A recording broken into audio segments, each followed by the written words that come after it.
in your work, you quote Nietzsche quite a bit. His line, "He who has a why to live for can bear almost any how."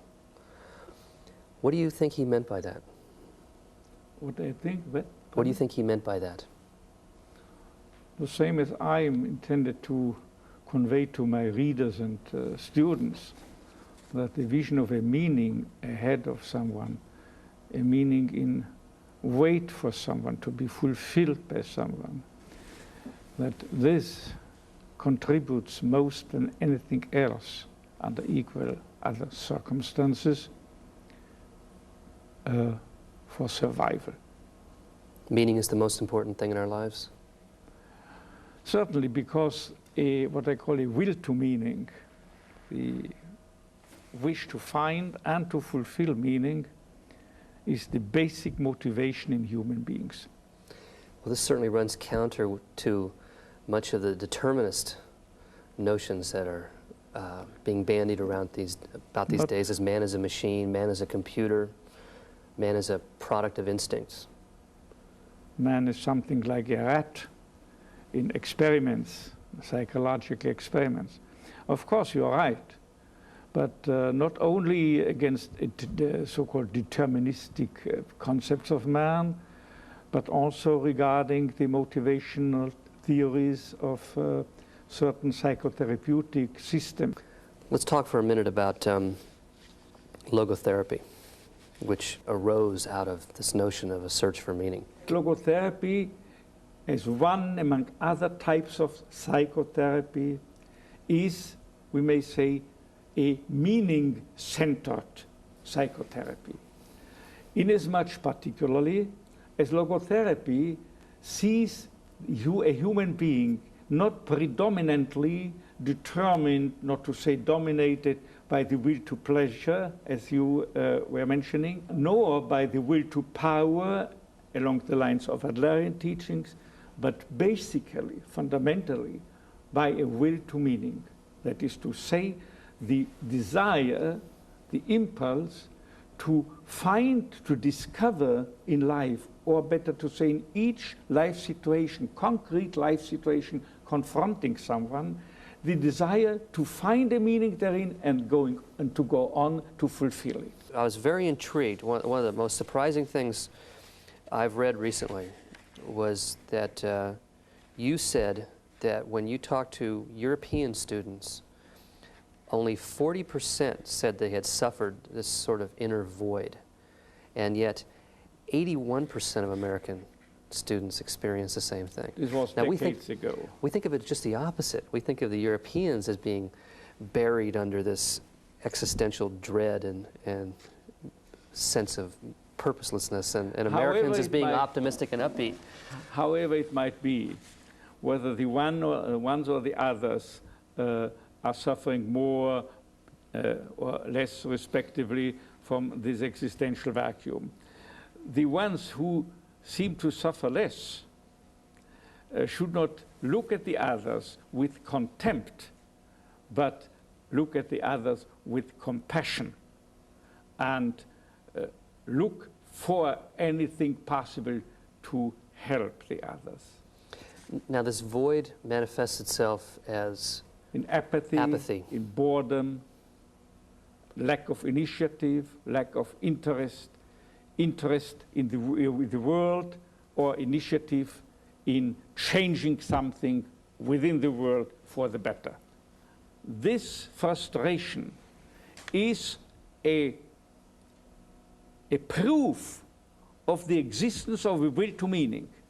Unless we were imbued by will to meaning, by the wish to find meaning and discover and fulfill meaning in life, we never would be able to experience an inner void. So this is, in a way, also something positive.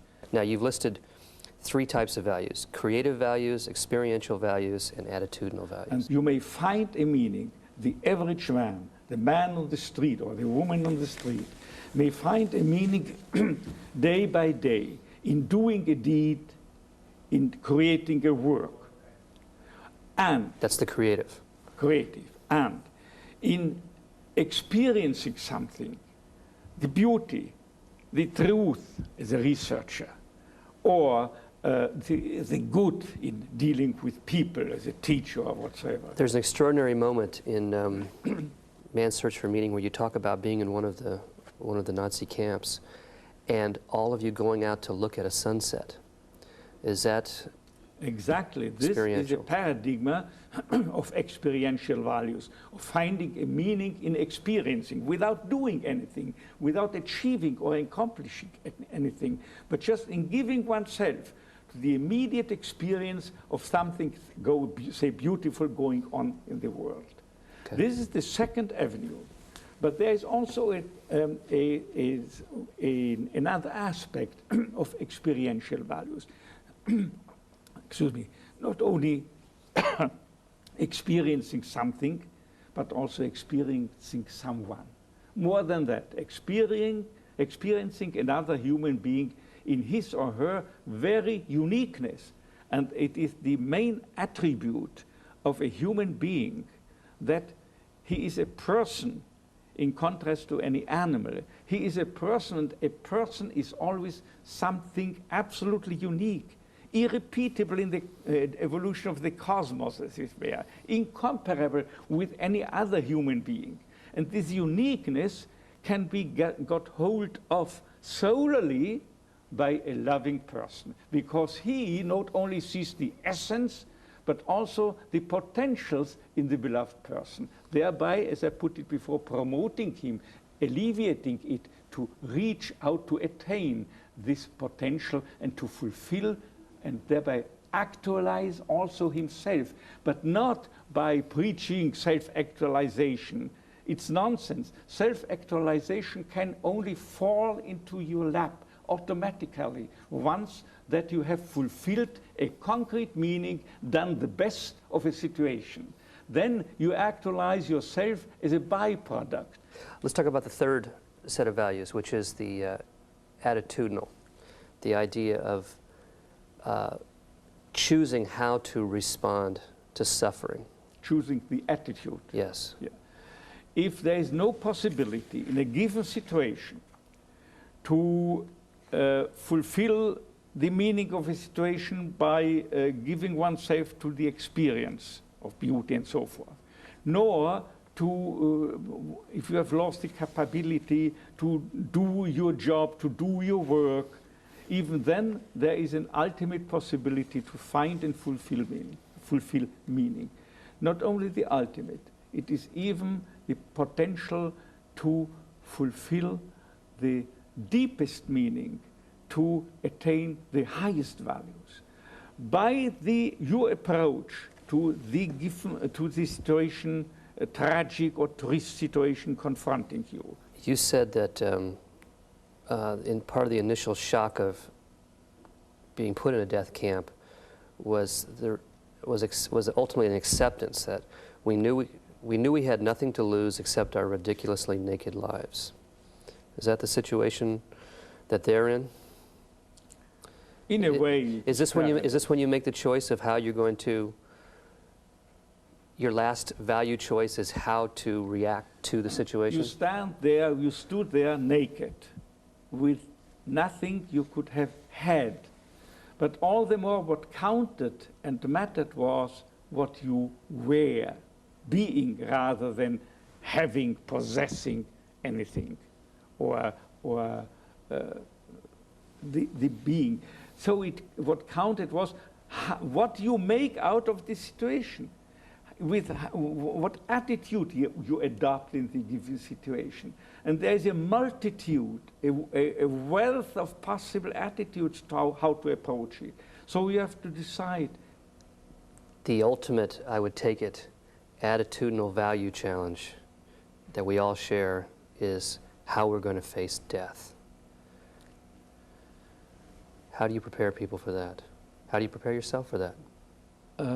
I couldn't prepare anyone else unless I would have prepared myself. Because if you are a psychiatrist, your patients feel exactly whether or not you are really convinced of what you are teaching and telling them.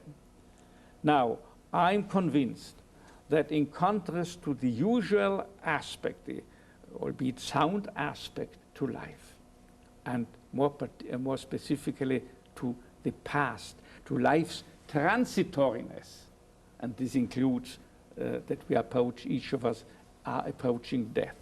In contrast to that, I maintain that in the past, nothing is lost, but right on the contrary, everything is stored forever. It is not annihilated by transitoriness, but on the contrary, it is becoming preserved forever. Something you have done can never be undone. Something you have experienced, something you have even experienced in a negative sense, going through suffering.